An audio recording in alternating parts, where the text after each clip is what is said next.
Hello, everyone. Good afternoon. Again, I'm back. So, another subject for English. So, aside we have discussed already, last previous time that we have our English, English 9, English 10, and I'm now in reading and writing skills for senior high school.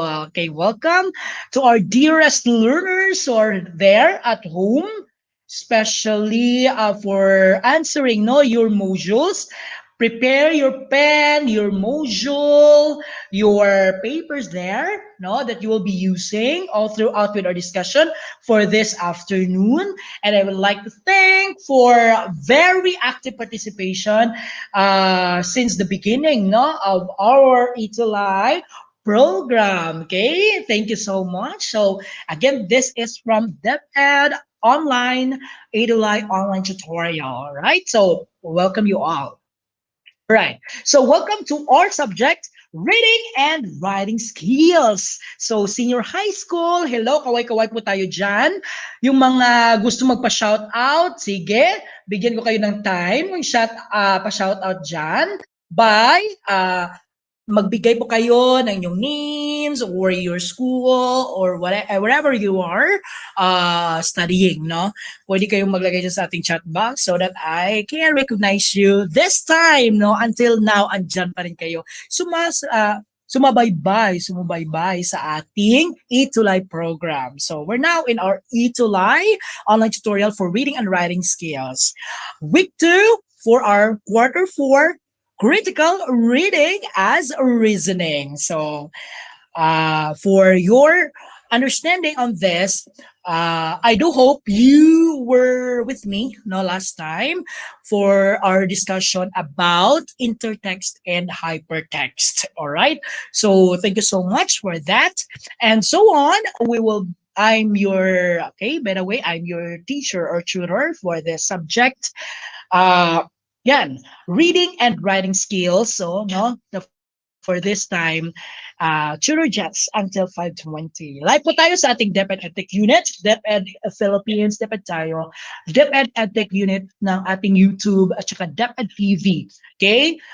Facebook at saka YouTube. Alright? So, in the service, yeah, okay nga. Yun nga, in the service of the DepEd Department of Education, especially you all, my dearest learners. Okay? So answer tayo sa ating module. Kahit na no, iba ngayon ang ating panahon, umuulan yun dito. So still, no, we go through it, okay, whatever it is, because it's just like a challenge for us, okay, but still, we should go forward, okay? That's the essence of lingkod ng inyong sa ating mga kababayan, lingkod po natin para sa ating mga kababayan, na mabigyan kayo ng tamang edukasyon, tsaka quality education. Okay, we discussed previous about the lesson 1 hypertext, and for lesson 2 intertext. Okay, so these were all discussed, okay, last time, di ba? Now, okay, Tab, hi po, watching from Delphine Albano, Magsaysay State Alum Senior High School. Hello, kumusta po kayo dyan? Rodora Tab, and also we have Mars Montemayor Gutay. Hello, maligayang bati po sa ating lahat. Magandang buhay. Okay, kung sa voice na po tayo, this is good morning. So good morning pa rin kahit na gumagabi na good morning. Good morning because every time and everywhere where you are, it's good morning. So just like in a business, you will say good morning because it just like attracting, okay, many things, no, in view with beautiful things in the world, okay, or anything that you will consider a perfect time for you, that you say okay, San Jose Occidental Mindoro, all right. So as what I have said, we're using the module and the writers, no, coming from Negros Oriental. Okay, that's Negros Oriental. Okay, they were making, okay, the modules in order for us to provide you quality outputs and find you to give you the best of the worksheets and the modules uh, from the time of its process, from its writing process until this we produce, quality outputs to give you quality education. All right. So previous lessons, based on the previous lessons, so week one, select now the best answer out of the choices given. Then you write your capital letter of the correct answer based on the question entails. So magbigay lang kayo ng capital letter out of this question. This is sort of review. Okay. So that would be subjected, okay, later on. Okay. But before that, we will know about our target this afternoon. So, but before that, we'll know about the target. Then the targets are explain the importance of critical reading, differentiate reading and critical reading, and find out different critical reading strategies. So those are our targets and our goals. Okay. All right. So this is now a question. Okay. This is a question based on our lessons. We discussed last week. Okay, so which of the following is a global hypertext system of information residing on servers linked across the internet? A, domain address. Anybody from our group or from our viewers, you write it down your answers by clicking or writing a capital letter of the correct answer. Out from Rodora tab, we have also Marks Montemayor Gutay and also Ronilo Parucha Romero. Okay? Occidental Mindoro. Sige, mag-answer kayo kung ano ba ang mga answers dito. Okay? So tingnan natin kung ano mga answers. B, HTTP, the Hypertext Transfer protocol. We have also Uniform Resource Locator, that is URL. And for letter D, that is World Wide Web. What is your answer out of this question? All right, so let's reveal the correct answer. Okay, class, what is your answer over there? Okay, from at home, learners, go lang tayo, go, go, go. Ano yung mga sagot? Ano yung mga answers? The answer would be, let's try to find out. It's letter D, World Wide Web. Very, all right. Ronil, according to Neil, it's letter B. Okay, but it's letter D, World Wide Web, www. Okay, so you find out in your module Q. Okay, okay. Active participation, Ronelo, thank you so much. And those who are here, okay, thank you. Go, go, go lang tayo. Fight, fight, fight. Okay. Kahit na weak natin yung mga natin, yung connection natin, di ba? Problema din yan. So, but you can review this, okay? You can review this. Okay, so mga team replay po tayo. Kailan ating Ito Live program or Ito Live session ngayong hapon na ito ng ating RWS. Number 2, which of the following is a link from hypertext file or document to another location or file, typically activated by clicking on a highlighted word or image on the screen? Let's try to see. Is it hyperlink? B, hypermedia? C, link. D, URL. What is your answer? Any from the group or from the class right now or the learners at home? You may answer. What is your answer?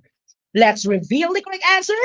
All right. The correct answer for this item is, good afternoon, Jamar or Amahar Eurofla. Okay. Okay. Sounds like ano yung pagkabigas ng inyong pangalan, Aljamar. Okay, thank you so much. So whatever that is, thank you so much for participation. Okay, Marks Montemayor Guta, it's letter D. Ronilo, it's letter D. Tingnan nga natin, what's the answer for this? Okay, this is hyperlink. Okay, activated by clicking on a highlighted, mean to say, this is kind of the highlighted word, then you click that one. Out of that word, then you go to a definition. You go to what the sort of descriptions behind that word. Okay, that is hyperlinks. What about number 3? In 1963, the term hypertext, again, hypertext was coined by A, Ned Nelson, B, Ted Jackson, C, Ted Nelson. D. Ned Jackson. What is your answer? Tan -tan -tan. Let's get to it. Let's do it. Okay. Let's get moving. What is your answer? According to Rodorata, this letter A. Is it letter A? So any from the group. According to Ronello, which letter B? Let's try to think. Hypertext. Mhm. Letter C. Ted Nelson. Very good. For those who answered right, I will give you Coca-Cola Club. What is a Coca-Cola Club? Kasi nauuhaw ako. Okay? Coca-Cola Club. Ready? Go. 1, 2, 3. 1, 2, 3. 1, 2, 3. All right. Coca-Cola Club. Very good. Okay. Thank you so much, students, for your participation. All right. What about number 4?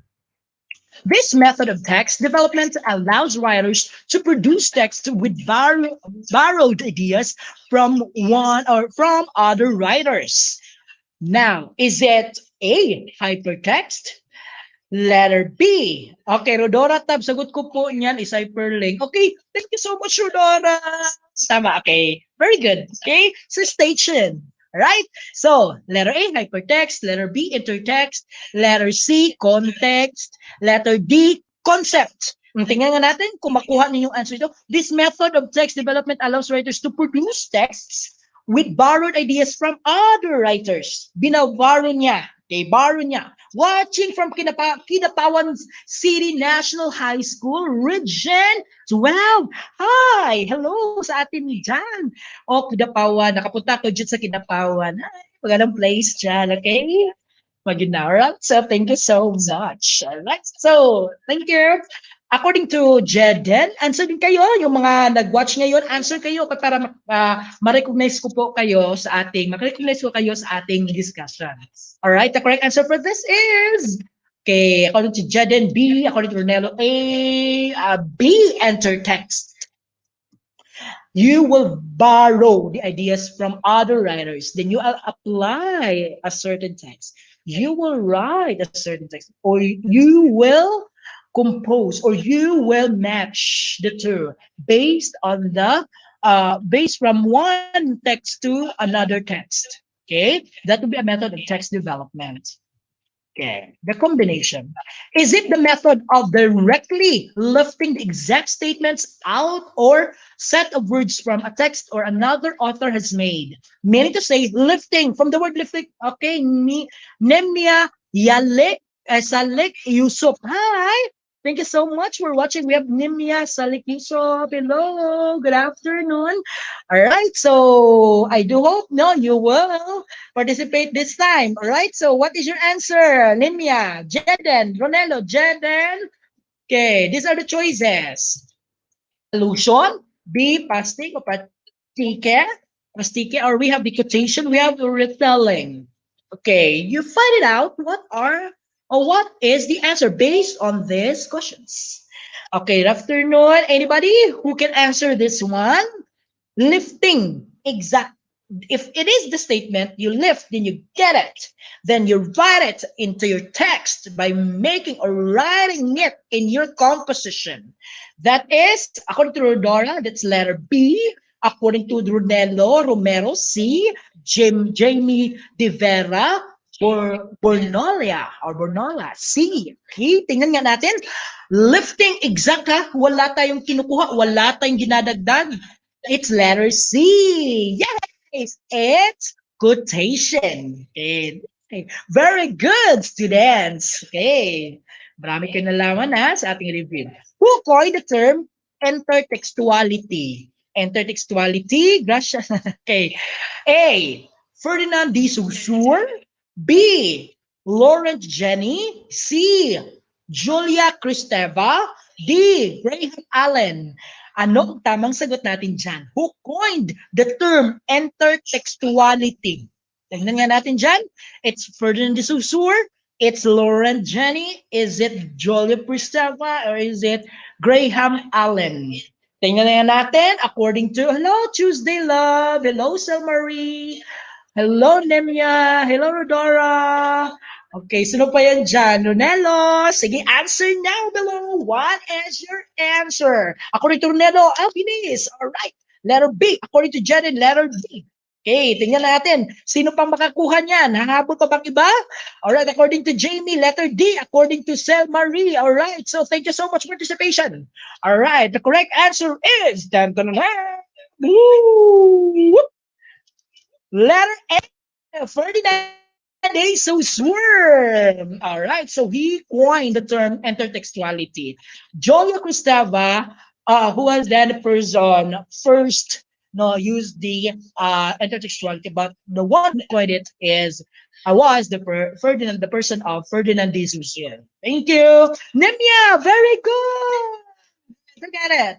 Rosalind Cosmo Costulo. Thank you so much. Very good. And to those who answered that, okay, you have your good idea. Okay. Yes. There's a better understanding or better delving into the other part of this session. Okay. What I know. All right. So again, we still have activity. Okay. You write the capital letter of the correct answer. All about the okay, that will link our topic for today. So kanina is review lang yun, pero ngayon is linkage no, to our topic for today. Critical reading is not to criticize but to assess the validity of the text. This is very simple. Ronelo, Jadine, Sel Marie, Jamie, Roseline, Cosmo, Nemia, what are your answers? We have only A and B. Okay. Is it true or is it false? A or B? All right. So, are there any answers? According to Nimia, letter A. According to Rodora, true. Oh, true. Okay, A. A nga ang gusto niya. Next is, who else? Who else na mahabol pa sa ating hahabol pa sa ating discussion. All right. So, next is we have, okay, according to Jadin, B. According to Runello, A. All right. So, let's reveal. It's letter A. Very good. Next, it's true or false? Hypertext reading is more difficult than intertext reading. Is it true or false? Okay, according to Nimya, it's letter A. Mahirap bang pag hypertext reading or intertext reading? Oh, mas mahirap dito. Okay, so let's have A or B. Okay, next, who else will hahabol pa sa ating habol pa sa ating katanungan? Number 2. According to Ronelo, it's letter B. Tingnan natin. Magkasulungat ang mga answers. All right, the correct answer for this is letter A. Okay. Hypertext reading is more difficult than intertext reading. Very good. All right, for number 3, true or false? Your tone must be courteous when you are writing counterclaims. Is it A, true, or B, false? You write down your comments for your answers. All right, so any answers from the group? All right, so let's start. Let's reveal the correct answer. The correct answer for number 3 is letter A. This is true. Okay, what about another item? Interaction with the text is not necessary in evaluating judgment. Is it not necessary? With the text necessary in evaluating judgment? Tingnan natin yung sagot. Is it true or is it false? Tingnan natin ang answer. It's letter B. Okay? This is necessary. Interaction is very necessary in evaluating judgment. What about number 5? Critical reading is meant to assess the validity of textual evidence and not to criticize. Again, critical reading is meant to assess the validity of textual evidence and not to criticize. Is it letter A, true, or letter B, false? Chat down below. Jot down yung answers para makita ko kung sino ba yung sumasagot tsaka sino po yung ating tamang sagot, nakatama ng sagot. Okay? Tingnan natin. Any from the group? The correct answer for number 5 is letter A. Is meant to assess the validity of textual evidence and not to criticize. Never to criticize. Okay, so hello. This is week 2, huh? Okay, we will be discussing explain critical reading as reasoning. Okay, so According to the definition, interaction with the text is very important. Why?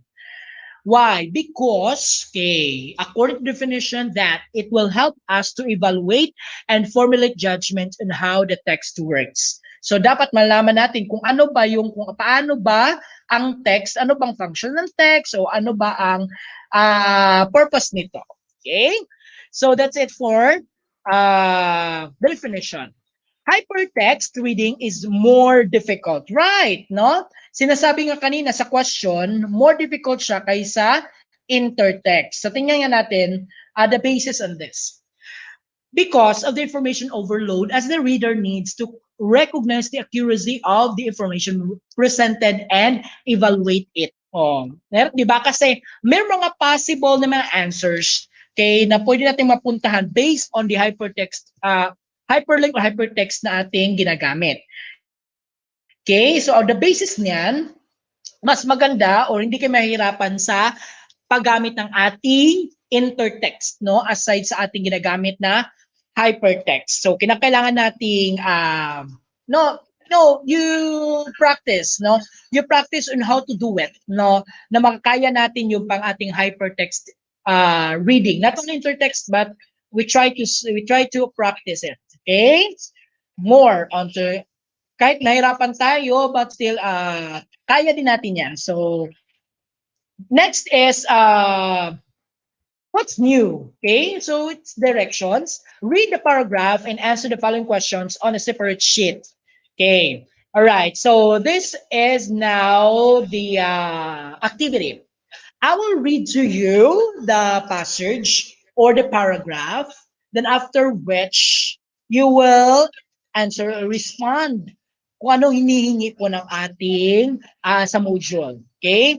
So Eastern Samar is an underdeveloped place and is one of the most disaster-prone places in the Philippines. Because of poverty, residents are forced to live in a high-risk places, which makes them prone to disasters. Okay, that is Eastern Samar, okay? Disasters in Eastern Samar affect a large number of people by destroying their houses, farmlands, livelihoods, and other personal assets. Now, what is the weakness in the argument that the writer makes to support the conclusion about the relationship of poverty to disaster? Ano ba ang weakness ng argument na ginagamit ng writer okay, to support the conclusion about the relationship of poverty to disaster? Anong weakness dyan? So tingnan natin, okay? Is it the writer fails to consider the role of poverty in causing disasters? It's letter B. The writer concludes that the situation in Eastern Samar will generalize to all underdeveloped places. C. The writer fails to consider the role of disaster play in causing poverty. Or letter D. The writer fails to explain how people are affected by a disaster. Okay, let's reveal now. It would be okay. It could be letter B. And that the writer concludes the situation in Eastern Samar will generalize to all underdeveloped places. So nag-generalize niya. So that was B. So what is it?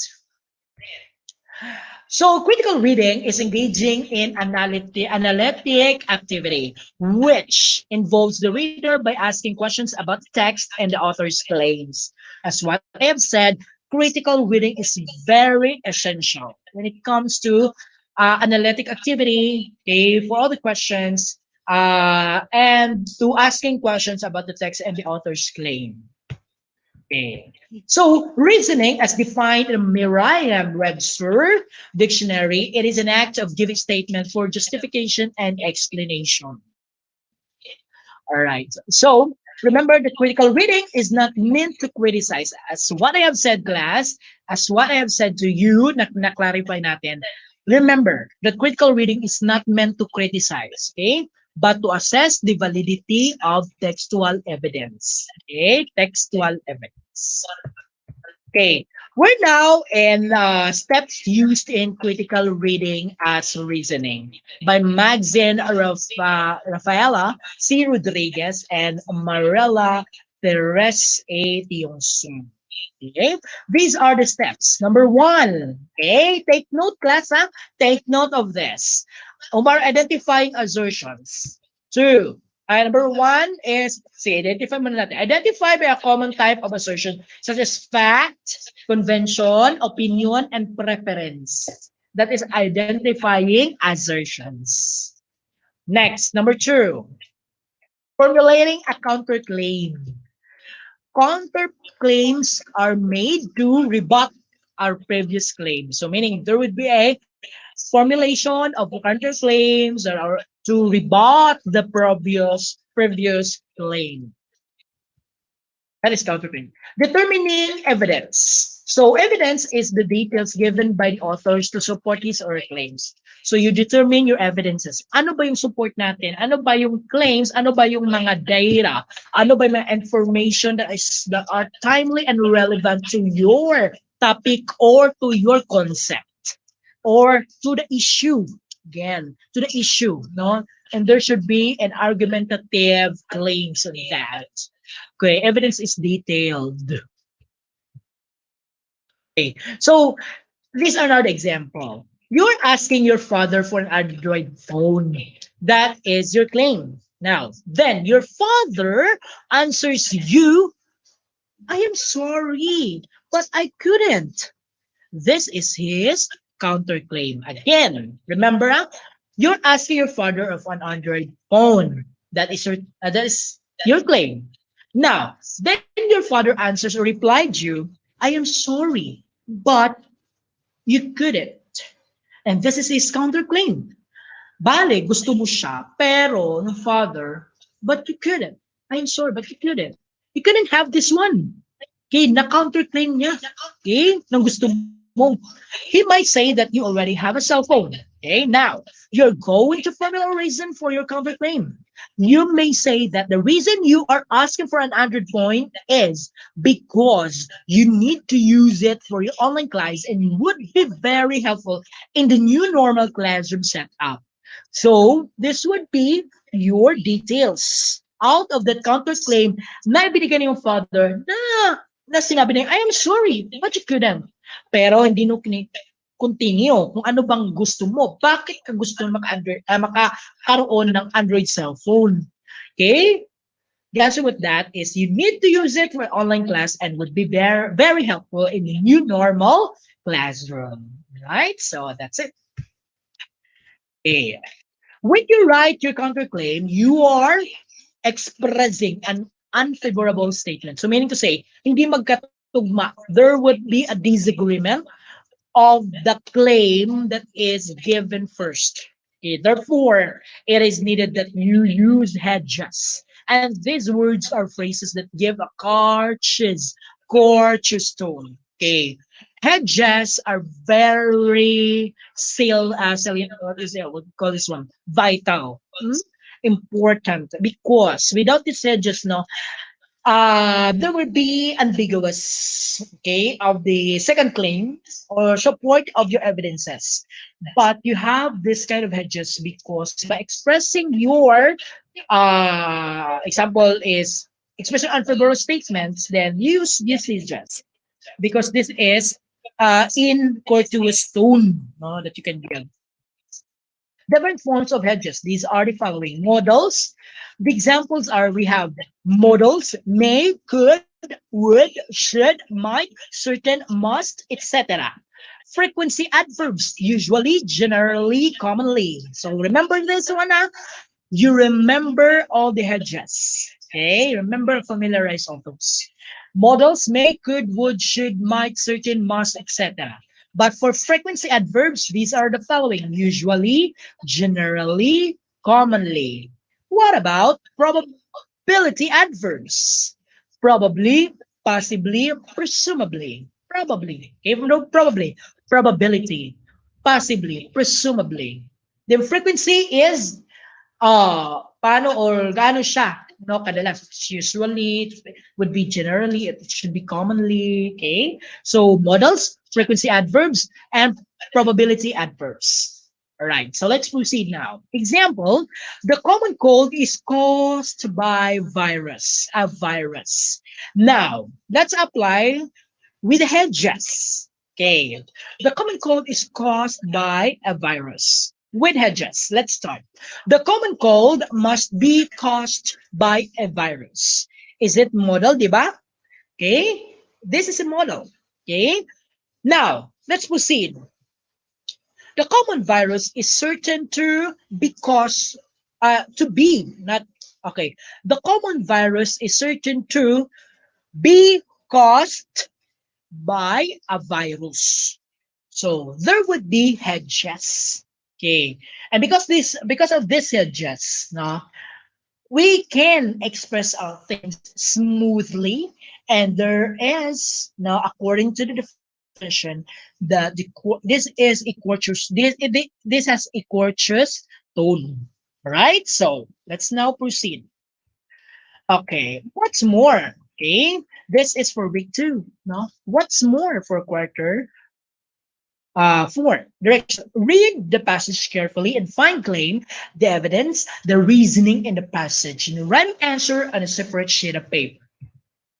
Okay, I will read to you the passage. This is the passage. Crescentian TVL senior high school graduates are capable of joining the workforce and be globally competitive skilled workers since passing the National Competency 2 examination as the result of the in-depth training that they had developed while in school. Crescentian TVL instructors are highly skilled in their field of specialization. They are NC3 4 holders and have years of experience in the industry before joining the academy. Many of the skilled graduates are now hired by different corporations, and some of them continue. Okay, some of them continue to their college education in connection with their chosen strand. That is the text. Now, the task is you give your claim, you give your evidence, you give your reasoning. Now, we understood about the claim, right? Okay. What is our evidence? Okay, you give your evidence. What is our reasoning? Okay, out of the evidence. Let's try to check. All right. Blue is your claim. Red is the evidence. And green is for reasoning. Let's try to look. This would be your claim. Crescentian TVL senior high school graduates are capable to join the workforce. This is your claim. What about your evidence? Bakit masabi nating the graduates are capable to join the workforce? Okay, these are your evidence. Pag sinasabi nating evidences, these are all supporting details, right? These are supporting details. Through is in-depth training that they had developed in school after they passed National Competency 2 examination, Crescentian TVL instructors are highly skilled in their field of specialization. They are NC3 and 4 holders and have their years of experience in industry before joining the academe. So that would be your evidences. But for our reasoning, okay, let's try to check. That's in green. In addition, many of the skilled graduates are now hired by different corporations, and some of them continued their college education in connection with their chosen strand. And that would be your reasoning. See, in one context, in one text, no, we could say that there are in the places of a claim, evidences, and reasoning. So you can now develop no enhancing your skills in reading, in selecting, evaluating, synthesizing a text, or you can write any passages that displays this kind of uh, the features. No, you have your claim, your evidence, and you have your okay, what I have learned. Okay. Get a reflection journal kung ano ba naintindihan natin sa ating klase, sa ating session na ito. Okay, and out from that question, and out from that reflection, okay, yes, you have your impact okay, impactful explanation, okay, from your life that is relevant to your life as well. Okay, then use your guide, use this guide as your format. Okay, just for a while, all right? Okay, so this would be, okay, so what are your takeaways from the lesson? Okay, what are your takeaways? Ano ba natutunan natin in the lesson? Okay, then how will I apply this takeaways from the lesson in everyday life? Ano ba naintindihan natin dyan? Okay. Alright, so tingnan natin kung ano ba yung mga natutunan natin, di ba? Then give your, what do you call this one, comments or your reflections ahead. Okay, so that's it. To apply this to your life or everyday life. Okay, so what I can do. So it's in your module, huh? So this activity aims to make a conversation between the student and the author of the text. Then this inspires the learner to challenge claims in a conversational manner. However, the manner should have an in-depth study of these resources used in the text.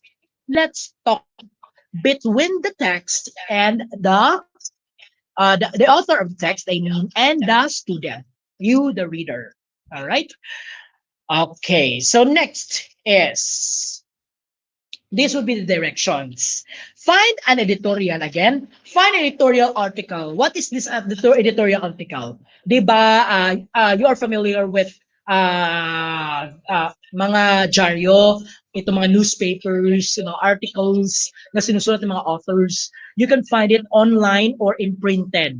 Okay? Online and printed. So you find articles there and you try to evaluate and analyze it.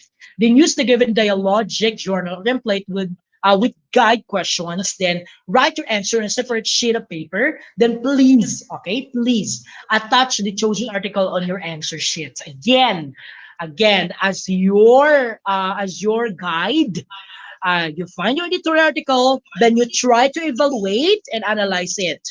Then, given the dialogic journal template I will give you later on with guide questions, you write the separate answers to your answer sheet or a sheet of paper. Then please attach your chosen article to your answer sheet. Okay? I-attach nyo yan doon. Okay.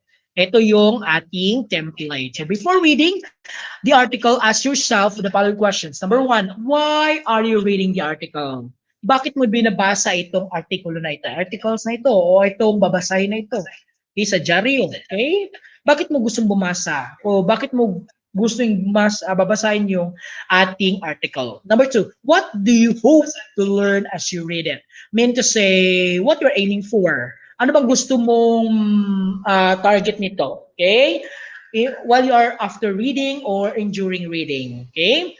So this would be the template. You have your name, you give the title, then the author of the article, the date, and the questions. And the questions would be, first is, what issue is emphasized by the writer? Then you give the paragraph and the page number. Okay, write it down. Then, you answer with supporting details. Yun nga, bibigyan nyo na ng supporting details. Aside na nagbigay kayo, nag-list kayo from the, nagkat kayo or ano ba yan, cut and paste sa inyong answer sheet ng yung mga articles, di ba? Okay, so that's it. Okay, sundan nyo lang yung ating. This would be the other questions. Is the writer able to take a clear stand on its issue? Next, what is the writer's purpose in writing the article? Ano ang purpose ng ating writer dyan? What is the writer's tone? Ano ba, nagagalit ba siya? Or naghihikayat ba siya? Or nag-entertain lang ba siya? O nagbibigay ba siya ng impormasyon? Yan. Ano bang tone dyan? Happy ba? Sad? Or whatsoever in that atmosphere of that article. So does the writer assume the readers to agree with his or stand? So nag-assume ba siya? Okay, dyan. Sali yan sa question. What are the evidences represented or presented by the writer to support his argument? Ano ba yung mga evidences na presented by the writer to support his argument? So kabilang din yan sa ating format. Don't forget, this would be the format. Okay? So next is assessment. Choose the letter of the best answer, then write the chosen letter on a separate sheet of paper. Okay. So let's now proceed. All right. So, items ito is, lang, hindi lang masyado mataas. So, kinukuha lang natin sa inyong module. Okay. Part of your assessment, no? Which is an example of probability adverb. A, could. B, probability. Probably. C, usually. D, none of the above. What is your answer, class? Uh-huh. You've answered could. You're answering probably. The correct answer for this is, let's try to check. Letter B, probably, since this is probability adverb. Okay, next is fact, convention, opinion, and preference are common types of assertion used in A, identifying assertion. Explain ko ito kanina. B, counterclaim. C, determining evidences. D, none of the above. Let's try to check. What is your answer? The correct answer is, all right, it's letter A, identifying assertion. Okay, next is determining evidences is, okay, A, asserting facts to support claims. B, rebutting a previous claim. C, to details the given support survey. D, showing courteous. Ready? Go! What is your answer? The correct answer is, dun, dun, dun, dun. I do hope you have the same answer with me. Letter C, to details the given support survey. Okay, are used to be courteous in expressing A, evidence, B, assertions, C, counterclaims, D, critical reading. What is your answer? Anybody who can answer this? I do hope you have the same answer with me. The correct answer is, dun, dun, dun, dun, tok, tok, letter C, counterclaims. Number five, I think it's the last number. Okay. So critical reading is not to criticize, but to assess the validity of the text. What is your answer? What is your answer? Okay, anybody viewers? To our participants right now, kasi hanggang ngayon, nakikinig pa kayo at na you're watching no, in our discussion for reading and writing skills, especially for the senior high school. Is it true or false? All right, binalik ko na ito kanina. So, I think the correct answer is, I know that you've known already the answer. The correct answer is, it's letter A, true. Okay, so that's it. For additional activities, all right, we're done with our assessment. So let's give ourselves a dynamite clap, everyone. Yahoo! Okay, one, two, three. 1, 2, 3, boom! All right. So I do hope no you're following with me, and I do hope you learned many things about our topic for today. Okay, so that is for critical reading as reasoning. But for your additional activities, don't forget to answer. Okay, these are your tasks. Okay, write a paragraph on any topic of interest to you. Then use the outline as your guide. So, what is your claim? Is it supporting and then evidences that support your arguments. And number three is write a short counter claim or counter argument to the claim. Okay, so that's the format. Follow the format ha, class, all right? So I do hope na ginagamit nyo ngayon in yung node show, okay? So this would be the rubric, claim, evidence, and argument, a total of 100%. But based it, is it sufficient? Is it insufficient? And your score. Okay, out of 60%, out of 30% of evidence, out of 60% of claim, out of 10% argument, then is it sufficient or is it insufficient? Then score. Okay, so this is how you evaluate. All right, class, we're done with our another learning journey for this topic, critical reading as a reasoning, right? For the reading and writing skills.